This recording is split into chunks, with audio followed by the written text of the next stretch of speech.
Hello everyone, MessyPlays here, back at it again. How you doing today? This list will be counting down my top 10 favorite games of 2017. Hope you had a good year. This was a pretty good year for games. So let's get started. At number 10, we have Snake Pass. A little bit of an unusual choice. This is a puzzle platforming game. Very unique, very unusual, very colourful. It reminds me of kind of early PlayStation games like Crash Bandicoot. Very playful, friendly style, really good soundtrack. You play as a snake. There's a kind of very basic storyline. I believe, if I remember correctly, it's about getting crystals on each level, getting coins, that kind of thing. But basically, the kind of appeal of the game is to navigate around obstacles, controlling a snake. And it's best just to play it. It might not be to everyone's taste. I've seen a lot of reviews with a kind of love it, hate it feeling. Tricky to get your head around how to control the snake, so bear that in mind. If you can get a demo, I would try it first because it may not be to everyone's liking, but I really enjoyed Snake Pass. Very original. So Snake Pass at number 10. At number 9, we have Stories Untold. This is a kind of genre horror game with 4 independent storylines, kind of short episodes that tie together in a pretty unique way. The gameplay in each episode is like a point and click or text adventure game, and they gradually kind of ramp up tension or, feeling of unease. Very unique. I don't want to say too much about it, but I really enjoyed playing it. There was some frustrating elements with that you would experience with a traditional kind of text adventure game, not really knowing what to type, like knowing what they intended for you to do. That can be a little frustrating. That's not going to be to everyone's taste. Luckily the other 3 episodes are quite different in that regard, but I do recommend this game. It is a really fun, unique experience, and it's a little if you like kind of Lovecraft, there's a little bit of that in there.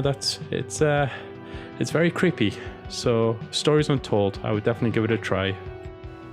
At number 8, we have Late Shift. Late Shift is a kind of high-stakes F&V crime thriller. That's the official tagline of it. It's created by Wales Interactive. They previously made The Bunker. I played that game as well.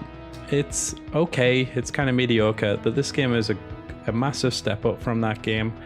It looks phenomenal. It's shot pretty much, like a high-quality movie. The acting's decent. The writing is pretty good. And the transitions between your choices is absolutely seamless. Now, when you play it through the first time, you might feel like it's quite directed, that maybe there isn't too many divergent choices or paths, but believe me, there is. And I played it through a few times, and I was quite surprised at how varied the decision making could be, how many unique locations could be found by going off the the path you didn't expect to go down.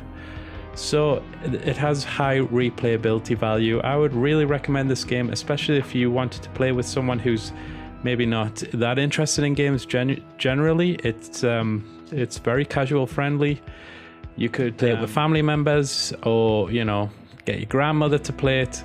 It's a very easy game to play, but I think it's quite rewarding, quite fun, quite unique. So I would definitely recommend Late Shift. At number 7, we have Thimbleweed Park. Thimbleweed Park is about a dead body that you find in a kind of river in a small town with very unique individuals. You play as a kind of set of detectives. You basically have to solve the murder with various sci-fi hijinks across the way. This game is, it's kind of wonderful. There's 2 options for it, a kind of casual and a harder mode. I would suggest you play the harder mode. It doesn't actually mean the puzzles are harder, but there is just more of them and the storyline is more complete. That is one negative about the game, is that they don't really explain that well enough for you to make a kind of informed choice when you start the game. If you play the kind of casual version of the game, you will get a broken storyline with various plot points that don't get resolved. This game is very creative, very colorful, wonderful sense of humor. Certain characters are not as funny as I guess the game thinks they are, but you know, that's subjective. There's a huge influence from Twin Peaks, X-Files, of course LucasArts games. So if you're a fan of any of those, I really recommend that you check it out. At number 6 we have South Park: The Fractured But Whole. South Park is a role-playing game. It's a sequel to the 2014 game, developed by Obsidian. This one's developed by Ubisoft. If you like the first game, you'll really like this one. It improves a lot of the features of the first game. It's not kind of centered around fantasy role-playing anymore. This one's more about superhero films, and there's a lot of humor that's kind of meta humor about superhero films. The game is long. There's a lot of content here. It took me around 20 hours to complete this game, and that's just playing the main storyline. I heard the script is about 360 pages long. There's 20,000 lines of dialogue in this, so there's a lot of content inside this game, especially if you want to pursue the Easter eggs and the kind of collectibles. That'll take you, you know, dozens and dozens of hours, and I've heard that there's also going to be downloadable content. So if you're a fan of the first game, I really recommend you play this one. I had a lot of fun playing it, though I do admit in my video review that the game went on a bit too long, but I'm a fan of South Park generally, so I was going to always be kind of interested in this game. So South Park is probably one of the best games of the year, so yeah, South Park. At number 5 we have Sonic Mania. Sonic Mania is a side-scrolling platform game. It's developed by Sega, obviously. What's curious about this game is that it was made by former fan game makers and ROM hackers who were kind of interested in pursuing a retro style, a throwback to the original 8-bit and 16-bit games. And the game just works phenomenally well. It hasn't aged a day, kind of this style, this 2D fast side-scrolling style. It's so wonderful to go back and play Sonic like this, how it was always meant to be played. There's a lot of familiar levels here, and there's a lot of new levels. The new levels have got, you know, great twists, inventive architectural style, humor. The villains are, you know, typical Sonic villains. There's not going to be a lot of depth there, but they're fun for what they are. You know, tiny bits of humor, very, very fun, fast-paced levels, and I just really love playing this game. I'm not a big Sonic fan in general, but I was a fan of the originals, and this took me right back to being a kid, so I heartily recommend Sonic Mania. At number 4 we have Injustice 2. Injustice 2 is the long-awaited sequel to the 2013 fighting game Injustice. Injustice is well known for its kind of very deep, well thought out storyline, which is quite unusual for a fighting game. The original game was followed up by a series of comics, which I believe have been ongoing for about 5 years now, that completely flesh out this world. So jumping right back into this game, I was really excited for the storyline, and it didn't disappoint. The story is very, very good. I won't spoil too much, but it centers around a kind of alien invasion headed by Brainiac, uneasy alliance forming between Batman and Superman. Obviously, Superman in this game is a full-out dictatorous villain who was imprisoned at the end of the last game. So that's kind of where the game starts off. For gameplay, it is, you know, as fun as ever. The graphics are phenomenal. The facial models are unbelievable. Some of the best I've seen in a video game. There's a lot of characters here, some fan favorites and some more obscure ones. And there's been plenty of downloadable ones. I know people are kind of in two minds about DLC, but I think they've added a lot of value for money. There's enough characters in the base game, and if you keep the game, you know, for at least a year afterwards, you'd have the opportunity to get more characters. So there's a good investment proposition there. This game also introduced the kind of loot box system, which again is a controversial topic, especially this year. I think it's done in a kind of a decent way, but it's not to my liking really. I don't find the alternate skins that impressive anyway, so I was never kind of really eager to unlock, you know, a new helmet for Harley Quinn or what have you, boots for Batman. If that appeals to you, there's going to be a lot of kind of opportunity to put in time into this game, because there are a lot of rewards, a lot of things to unlock, and you don't have to spend a penny. I didn't spend any extra money on this game and I got a lot of hours out of it, so I heartily recommend Injustice 2. At number 3 we have an older game for this list. This is Resident Evil 7 Biohazard. This was a game I was really looking forward to. I played the demo that was released onto the PlayStation 4 like online marketplace, and the demo was scary as hell. It was first person, very PT inspired, and I just could not wait for the game. And it did disappoint in equal measure. I don't think the main game is as scary as the demo was. I don't think a lot of the opportunities set up in that demo were explored fully enough. But that's not to knock the main game. The main game is excellent. It revolves around looking for your girlfriend who goes missing, breaking into these two houses in the middle of nowhere, and basically encountering the family from hell. Each family member. The game is a decent length. I would, if I recall correctly, it's about 6 to 7 hours long, and I played through it a few times. There isn't a lot of opportunity to go off the beaten path. It's quite a linear experience, and the puzzles weren't the best. The graphics were very impressive. The new first-person style was very immersive and brought a heightened sense of terror to this game. So I cannot recommend this game enough. Try not to know too much about it as you go in. But yeah, I would give Resident Evil 7 the bronze medal for best game of the year. At number 2 we have Horizon Zero Dawn. This is an action role-playing video game developed by Guerrilla Games. It was about 6 years in the making, I believe, and this game is just absolutely incredible. It's an open world Witcher 3-esque adventure game with a very decent storyline behind it. I was impressed. I went in thinking this will just be a decent kind of hack and slash game, and the storyline really dragged me in.